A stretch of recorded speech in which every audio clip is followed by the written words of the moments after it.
Hofstra University nestles itself in the middle of Long Island, New York. Opening its doors in 1935, Hofstra began as Long Island Annex for New York University. In 1937, the presidents of Hofstra saw the potential for a private university in the middle of Long Island, so broke free from NYU to become Hofstra College. The students came from both liberal and conservative roots, hailing from New York City and the further reaches of Long Island.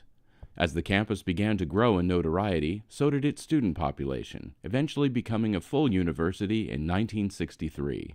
With the growing student population and turbulent times of the 1960s, student unrest began to grow within the campus. But in the later half of the decade, the war in Vietnam began to occupy students' minds.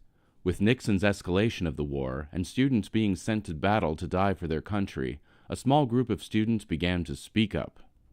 We were concerned about the war, obviously. The war was central. The Vietnam War was central. Vietnam conflict, the civil rights movement were two major issues that the 60s were part of.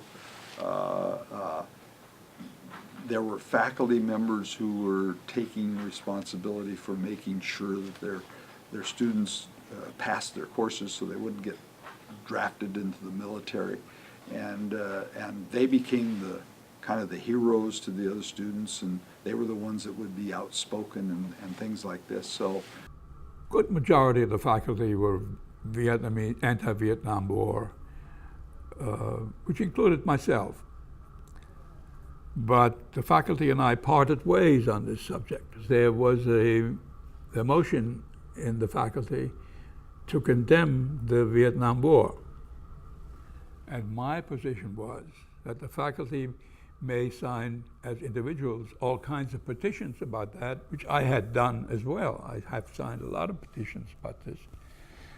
But as a faculty, they had authority to deal with only college matters, not with foreign policy.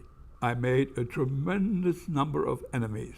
People with whom I had been on very good terms over the years stopped talking to me and wrote me nasty letters, sent me telephone calls, and all kinds of things like that. In 1967, Norman Coleman would come to campus with a passion in his heart and the motivation to bring about change. I always had a desire to make change and make things better, and for whatever reason, people would listen to me and gravitate around me, and I don't know, is it genetic? Is it cultural? I can't tell you what the... He had made a reputation of being an outspoken student, but on the left side of the fence. Mm-hmm. He had long hair and this sort of thing. I was there during a very active period. I became president of the student body. I was head of the student mobilization committee. The majority of students didn't take part. Majority of students were in college to get their degree, and some of them, and especially Hofstra University students, were here. They were working outside just to pay the tuition and things like that. And their seriousness was not in activation. Their seriousness was in getting a degree. It was not more widespread. It was definitely a minority. But it became important, minority or not. I couldn't begin to tell you. For one thing, the anti-Vietnam student activists became student government leaders. They got elected to the presidency.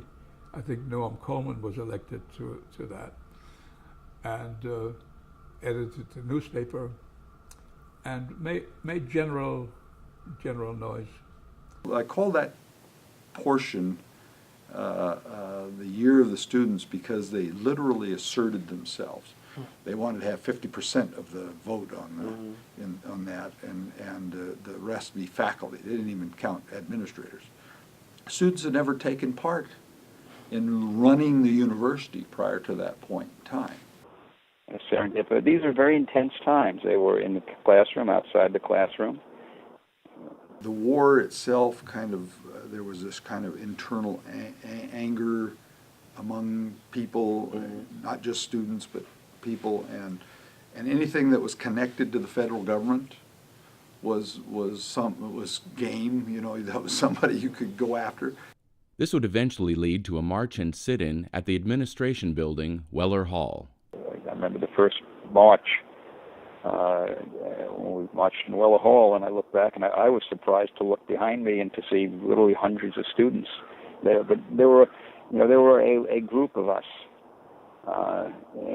When we took over Weller Hall, they got an injunction. And the injunction read, Norm Coleman, Ivan Hubbard, Billy Ellis, and John Doe's 1 through 100. Well, I know all those John Doe's 1 through 100. They were my friends. And using in many instances, the demonstration at Weller Hall was both about the war, but it was also about kind of the student role. As a result of those demonstrations, we put students on the Board of Trustees. I presume they're there to stay.